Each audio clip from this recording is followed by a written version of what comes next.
الحمدللہ رب العالمین، الصلاۃ والسلام علی سید الانبیاء والمرسلین وعلی آلہ واصحابہ اجمعین، اما بعد۔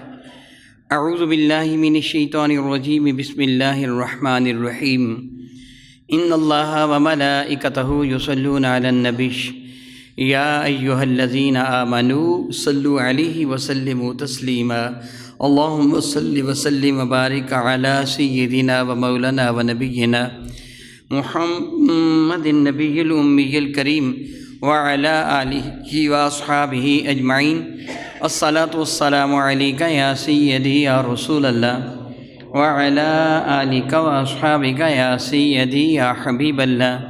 الصلاۃ والسلام علیک یا سیدی یا رحمۃ للعالمین وعلی آلک واصحابک یا سیدی یا سیدی یا سیدی یا شفیع المذنبین۔ نہایت ہی معزز و محترم احباب کرام قدر، بحمد اللہ تعالیٰ ثم الحمد للہ تعالیٰ، ان دنوں آپ سماعت فرما رہے ہیں طہارت کے موضوع پر، پاکیزگی کے موضوع پر، اور آپ کو بحمد اللہ تعالیٰ ثم الحمد للہ تعالیٰ یہ علم ہے، آپ جانتے ہیں، آپ پڑھ چکے ہیں، سن چکے ہیں کہ حدث دو قسم کے ہوتے ہیں۔ ایک کو حدث اصغر کہا جاتا ہے، یعنی وضو کا ٹوٹ جانا۔ ایک کو حدث اکبر کہا جاتا ہے، یعنی غسل کا واجب ہونا۔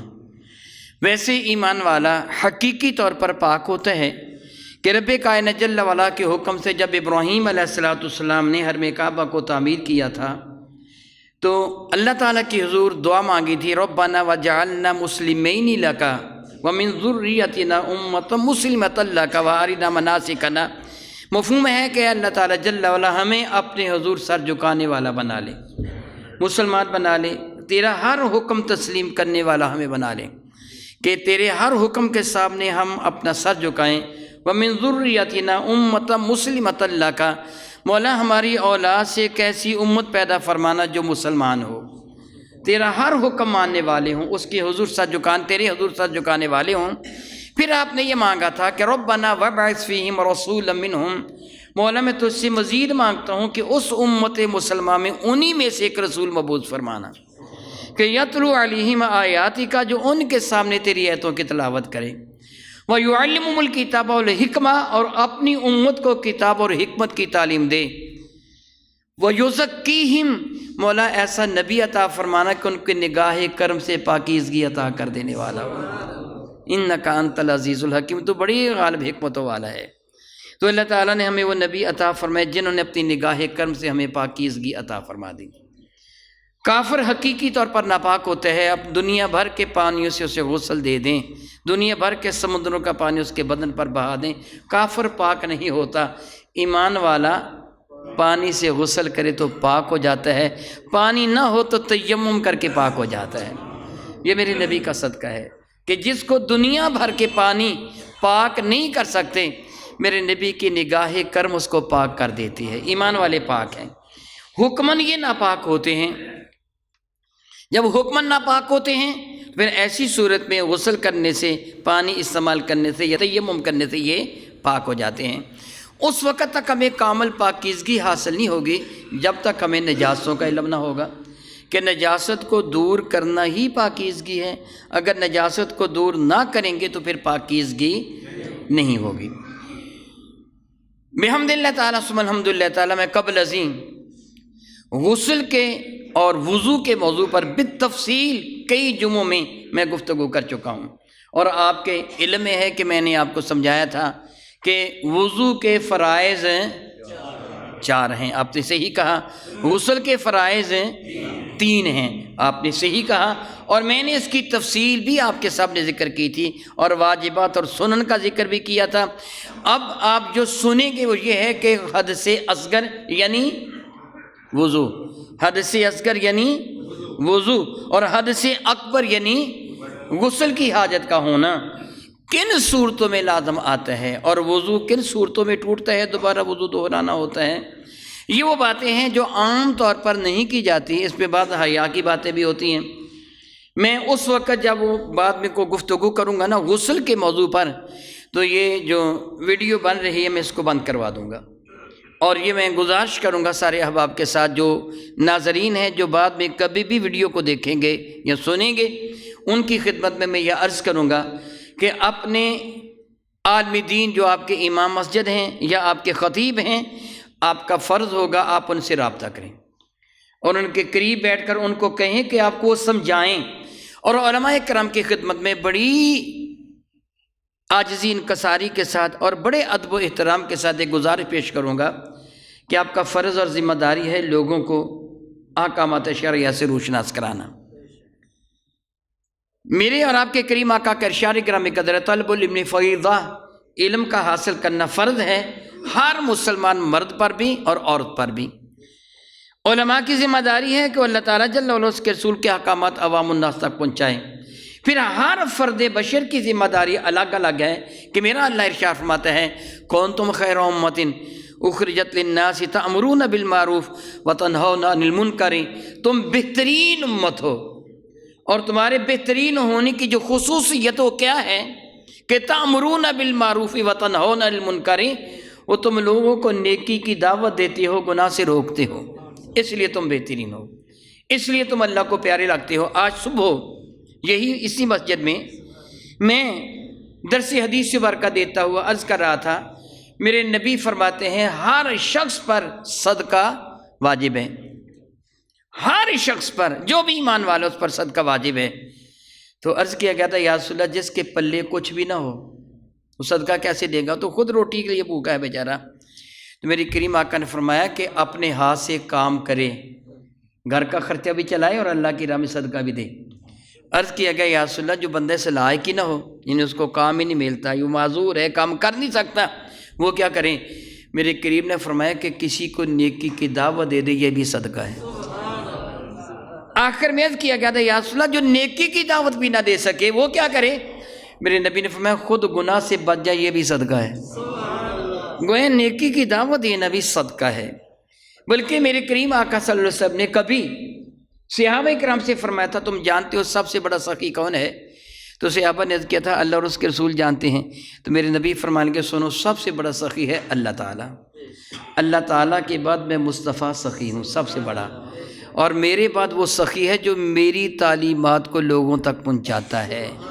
اس لیے جو کچھ آپ سنتے ہیں آپ کی ذمہ داری اور فرض ہے آپ اپنے دوسرے احباب تک بھی میری باتوں کو پہنچائیں گے، احکامات شرعیہ کو پہنچائیں گے۔ میری گفتگو میں اگر آپ کو کہیں بھی الجھن نظر آئے، کوئی بھی ایسی دقت نظر آئے اور آپ کی سمجھ میں بات نہ آئے تو آپ کا فرض ذمہ داری ہوگی آپ کھڑے ہو جائیں گے اور آپ مجھ سے سوال کریں گے کہ تیری بات ہمیں سمجھ نہیں آئی، دوبارہ سمجھا، اور میرا فرض ہوگا کہ میں آپ کو سیٹسفائی کروں، میں دوبارہ آپ کو سمجھاؤں۔ آپ نے سمجھنا ہے، آپ سمجھنے کے لیے آتے ہیں، تو پھر آپ کی ذمہ داری یہ ہے کہ آپ یہ باتیں اپنے تک نہیں رکھیں گے بلکہ آگے اپنے احباب تک بھی پہنچائیں گے انشاءاللہ تعالی جل وعلا۔ آپ ایسے کریں گے۔ جن چیزوں سے وضو ٹوٹ جاتا ہے پہلے میں ان کا ذکر کرتا ہوں تاکہ آپ کو حد سے اصغر کے بارے میں پتہ چلے کہ وضو کب فرض ہوتا ہے۔ آپ یہ قبل ازیں سن چکے ہیں کہ وضو پر محافظت کرنے والا، وضو پر مداومت کرنے والا، ہمیشہ وضو رہنے والا اللہ کے حضور بڑا محبوب بندہ ہوتا ہے۔ حضرت بلال کے جنت میں قدموں کی آہٹ کے سننے کا سبب میرے نبی نے جو فرمایا تھا کیا، تو بلال نے یہی عرض کیا تھا رضی اللہ تعالیٰ عنہ یا رسول اللہ جب میرا وضو نہیں ہوتا تو میں وضو کر لیا کرتا ہوں۔ وہ کون سی چیزیں ہیں جن سے وضو ٹوٹ جاتا ہے؟ آپ نے غور کے ساتھ سننا ہے، جو میں پہلے کہہ چکا ہوں، سمجھ نہ آئے تو آپ نے سوال بھی کرنا ہے۔ پیشاب و پخانہ والے حصے سے کسی بھی شے کا نکلنا وضو کو ٹوٹ دیتا ہے، اس سے وضو ٹوٹ جاتا ہے، وضو کو توڑ دیتا ہے۔ کوئی بھی شے نکلے، ہوا نکلے، قطرہ نکلے، نجاست نکلے، کوئی بھی شے پیشاب و پخانہ والے حصے سے نکلے تو اس سے وضو ٹوٹ جاتا ہے۔ ہر وہ شے ناپاک جو بدن سے باہر نکلے وضو کو توڑ دیتی ہے، پاک شے بدن سے باہر نکلے تو وضو کو نہیں توڑتی۔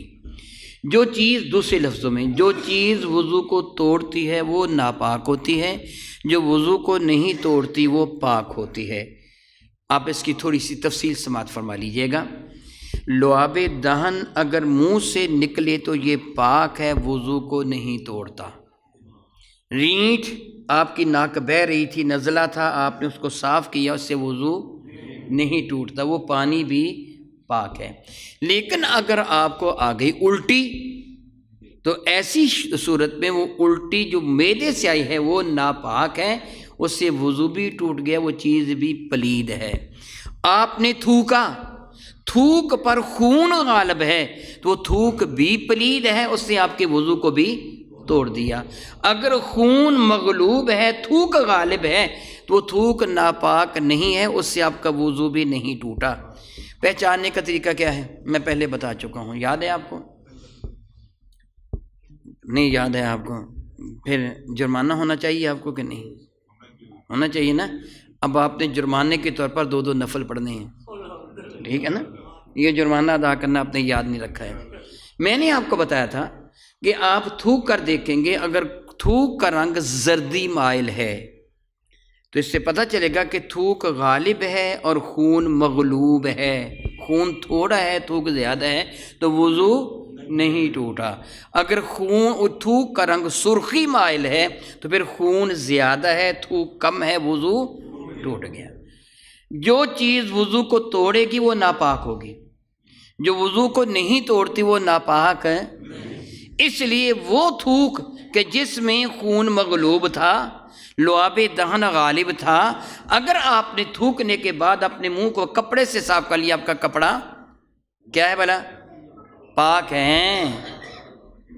غور کے ساتھ آپ سن رہے ہیں میری باتوں کو، ذہن بھی حاضر ہے نا؟ پھر آپ جواب دیں۔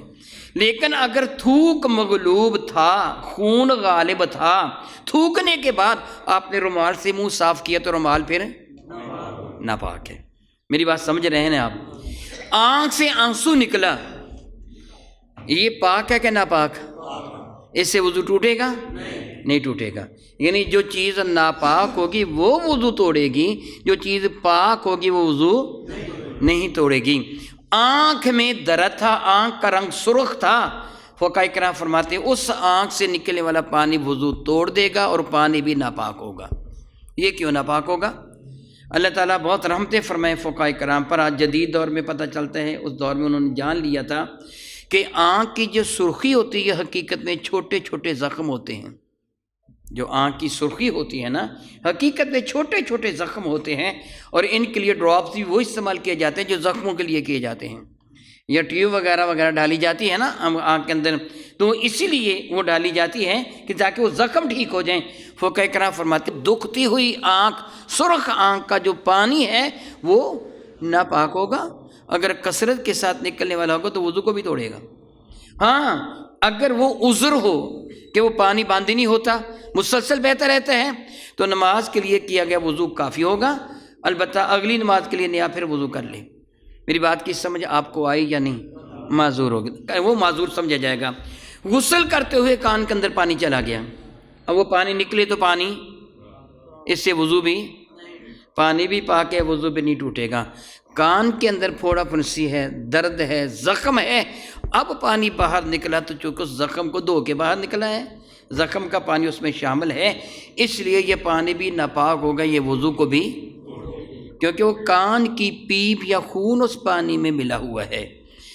جسم پہ ہونے والے زخم میں خون یا پیپ اگر اس مقدار میں باہر نکلے کہ وہ بہہ جانے کے لائق ہو تو ایسی صورت میں وضو ٹوٹ جائے گا، اگر وہ بہنے کے لائق نہیں ہے تو وضو نہیں ٹوٹے گا۔ بہنے کے لائق نالائق میں کیسے سمجھا سکتا ہوں آپ کو؟ آپ سمجھدار ہیں۔ اگر وہ خون یا پیپ زخم کے اندر ہی ہے، معمولی سا خون چمکا تھا، یا وہ پیپ چمکی تھی، یا ہاتھ میں معمولی سی کوئی شے چبھ گئی تھی، کوئی تار یا سوئی وغیرہ، اتنی کم مقدار میں خون نکلا کہ بہنے کے لائق نہیں ہے تو ایسی صورت میں وضو نہیں ٹوٹے گا۔ بہنے کے لائق ہے تو وضو ٹوٹ جائے گا۔ اگر وہ خون بہنے کے لائق نہیں تھا، تھوڑا سا نکلا، آپ نے کسی کاٹن روئی کے ساتھ، کسی کپڑے یا ٹیشو کے ساتھ اس کو صاف کر لیا، دوبارہ پھر نکلا آپ نے پھر صاف کر لیا، پھر نکلا آپ نے پھر صاف کر لیا، دیکھا جائے گا اگر یہ سارے ملا کر اتنی مقدار کے ہو گئے ہیں کہ بہنے کے لائق تھے تو وضو ٹوٹ گیا، اگر اتنے نہیں تھے تو وضو نہیں ٹوٹا۔ وہ جگہ جس جگہ کو دھونا وضو یا غسل میں فرض ہے، وہ خون بہ تک وہاں تک آ گیا بہ کر تو پھر وضو کو توڑے گا، اگر وہاں تک نہیں آیا تو وضو کو معاذ اللہ زخم اتنا بڑا تھا کہ زخم کے اندر سے خون نکلا مگر رہا زخم کے اندر ہی ہے، وہ نکل کر باہر جلد تک نہیں پہنچا جس کو دھونا تھا۔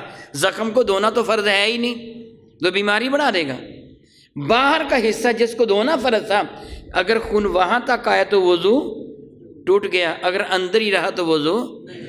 میرا خیال ہے آپ سمجھ گئے ہیں، آپ سمجھ گئے ہیں۔ بحمد اللہ تعالیٰ ثم الحمد للہ تعالیٰ، میں آپ کو جو کچھ اختصار کے ساتھ عرض کر چکا ہوں، آپ اس پہ بہت سارا سمجھ چکے ہیں، بہت ساری باتیں آپ کو پتہ چل گئی ہوں گی۔ اب میں آپ سے سوال کروں گا تاکہ مجھے پتہ چلے کہ آپ کو ساری باتوں کا پتہ چل گیا ہے کہ نہیں۔ کسی کے جسم پر پھوڑا یا پھنسی تھی، اس میں پیپ نظر آ رہی تھی، وہ پھوڑا یا پھنسی ٹوٹ گیا، پیپ باہر نکل آئی، وضو کو توڑے گی کہ نہیں؟ یہ پیپ پاک ہوگی کہ ناپاک؟ ہم بڑی معاذ اللہ تعالیٰ بد احتیاطی سے کام لیتے ہیں، اس پیپ کو کپڑے سے صاف کر لیتے ہیں لیکن کپڑے کو ناپاک نہیں سمجھتے۔ میں دوسرا سوال کرتا ہوں، ناک میں زخم تھا، عام حالت میں رینٹ نکلے تو ناک صاف کر لے تو رینٹ بھی پاک ہے، وضو بھی، مگر ناک میں زخم تھا، اب پانی نکلا تو ناپاک ہے، پانی بھی ناپاک ہے اور اس نے وضو کو بھی توڑ دیا ہے۔ پیشاب و پخانہ کے راستے سے، پیشاب والے راستے سے چند چیزیں نکلتی ہیں جو وضو کو توڑ دیتی ہیں۔ میں اس کے بعد جب غسل کے موضوع پہ گفتگو کروں گا تو میں ویڈیو کو بند کروا دوں گا۔ پیشاب کے قطرے، اس کے سوا 3 چیزیں اور نکلتی ہیں، مزی ہے، ودی ہے، منی ہے۔ یہ 3 چیزیں الگ الگ گلینڈ سے نکلتی ہیں۔ پیشاب اور پخانہ کے درمیان والی جگہ پر پراسٹیٹ گلینڈ ہوتے ہیں جن کو عربی میں غدہ قدامیہ کہا جاتا ہے۔ میرے اللہ کی بڑی ہی قدرت کاملہ ہے، جب انسان غور کرتا ہے تو الحمدللہ تعالیٰ اس کا جی چاہتا ہے میں اپنے رب کا شکر ادا کروں، اس کی حمد کروں۔ یہ 2 گلینڈز ہوتے ہیں، 2 یہ غدود ہوتے ہیں، گلینڈز ہوتے ہیں، ان کے درمیان سے یورتھرا پائپ گزرتا ہے، پیشاب کی نالی ان کے درمیان سے گزرتی ہے۔ اللہ تعالیٰ نے یہ ہمارے جسم کے لیے والو بنا دیے ہیں، ان کے باہم دبانے سے پیشاب والی نالی پچکی رہتی ہے، پیشاب کا ایک قطرہ بھی باہر نہیں نکلتا، خواہ مثانے میں کتنا بھی پیشاب کیوں نہ ہو۔ اور جب ہم اس کو خارج کرنے کا ارادہ کرتے بیٹھتے ہیں، جب ہمارا ارادہ ہوتا ہے تو ہمارا دماغ اللہ کے حکم سے اس کو سگنل دیتا ہے، اب یہ بندہ پیشاب کرنا چاہتا ہے، تم پیچھے ہٹ جاؤ۔ وہ گلینڈ پیچھے ہٹ جاتے ہیں، پیشاب کی نالی فری ہو جاتی ہے، پیشاب آنا شروع ہو جاتا ہے۔ سبحان اللہ تعالی و بحمدہ، سبحان اللہ تعالی و بحمدہ۔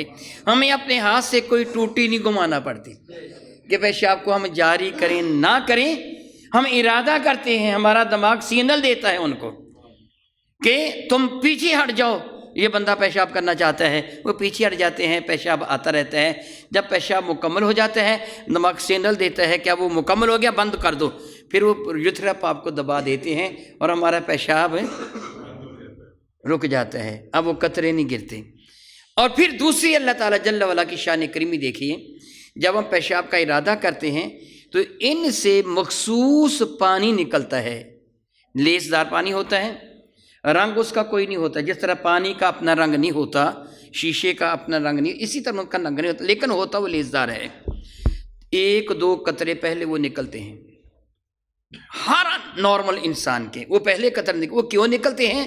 یورتھرا پائپ کو اندر سے وہ کوٹ کر دیتے ہیں، اس کے بعد پیشاب چلتا ہے، اور پیشاب کی تیزابیت پیشاب کی نالی کو نقصان نہیں پہنچا سکتی۔ یہ تیرے رب کا کرم ہے، تیرے رب کا کرم ہے۔ لیکن جب وہ گلینڈز بیمار ہو جاتے ہیں تو پھر یہ قطرے 1-2 زیادہ نکل آتے ہیں، آپ اس کو جریان کا مرض کہتے ہیں، وہ ودی کے قطرے ہوتے ہیں، ان سے وضو ٹوٹ جاتا ہے۔ بات سمجھ گئے؟ پیشاب کا قطرہ نکلیں یا وہ قطرے نکلیں، ان سے وضو ٹوٹ جاتا ہے۔ دوسرے قطرے ہوتے ہیں مزی کے، جو انتشار کی شکل میں وہ پیشاب کے راستے سے باہر نکل آتے ہیں، ان کا رنگ دودھیا ہوتا ہے، ایسی صورت میں بھی وضو ٹوٹ جاتا ہے۔ اور تیسری وہ صورت ہوتی ہے مادہ مخصوص کی، کہ جو شہوت کے ساتھ نکلے اس سے وضو بھی ٹوٹ جاتا ہے اور غسل بھی ختم ہو جاتا ہے۔ یہ میں نے اختصار کے ساتھ آپ کو بتایا ہے کہ کن چیزوں سے وضو ٹوٹ جاتا ہے۔ اب میں ان چیزوں کا ذکر کروں گا کہ غسل کب واجب ہوتا ہے، مگر جو بات میں پہلے کہہ چکا ہوں کہ اب ویڈیو کو میں بند کروا دوں گا، آپ کو بتاؤں گا، اور آپ کی ذمہ داری ہوگی آپ اپنے دوستوں کو بتائیں گے۔ یہ فرض ہے علم کو آگے پھیلانا، علم کو آگے پھیلانا فرض ہے، وہ آپ پھیلائیں گے آگے۔ اور دوسرے احباب جو میری اس ویڈیو کو دیکھ رہے ہیں، میری گفتگو کو سن رہے ہیں، ان کی خدمت میں عرض کروں گا اپنے علماء سے رابطہ کیجیے۔ علم دین کا سیکھنا آپ پر فرض ہے، نہیں سیکھیں گے انداللہ مجرم ہوں گے۔ کہیں ایسے نہ ہو کہ آپ ناپاک رہیں۔ میرے نبی کا ارشاد گرامی قدر صلی اللہ علیہ وسلم، اگر کوئی بندہ یا عورت کہ جس پر غسل واجب تھا بلا عذر شرعی، ایک نماز کا وقت ان کا بیت گیا، اس گھر پر اللہ تعالیٰ کی خاص رحمت نازل نہیں ہوتی، اللہ تعالیٰ ان سے ناراض ہوتے ہیں، کیوں ایسے وقت گزارا ہے تم نے؟ اگر نماز کا وقت نہ گزرے پھر جائز ہے، تو بعض اوقات بندے کو پتہ نہیں ہوتا کہ میں پاک ہوں کہ نہ پاک ہوں۔ میں قبل ازیں یہ بات بتا چکا ہوں کہ جسم پورے کا دھونا فرض ہے، 3 فرض ہے نا، پہلے کلی کرنا، پھر ناک میں پانی ڈالنا، اور پورے بدن کو دھونا۔ اور اگر سیدنا علی مرزا فرماتے ہیں اگر بال کے برابر بھی جگہ خشک رہے گی تو میرے نبی فرماتے ہیں غسل نہیں ہوا، تو نیل پالش لگا کر غسل ہو جائے گا؟ تو پھر عورت وہ ناپاک رہی، اس گھر اللہ کی خاص رحمت ہو گئی؟ اگر اس حال میں مر گئی تو اس کے نماز جنازہ کے غسل کا کیا بنے گا؟ ناپاک کی ناپاک کی دفن کر دی جائے گی، ناپاک کی نماز جنازہ کیسی ہوگی؟ اس لیے خبردار ان چیزوں کا خیال رکھیے، دھیان رکھیے، یہ آپ کے فرائض اور ذمہ داریوں میں شامل ہیں۔ اب آپ ویڈیو کو بند کر دیں گے۔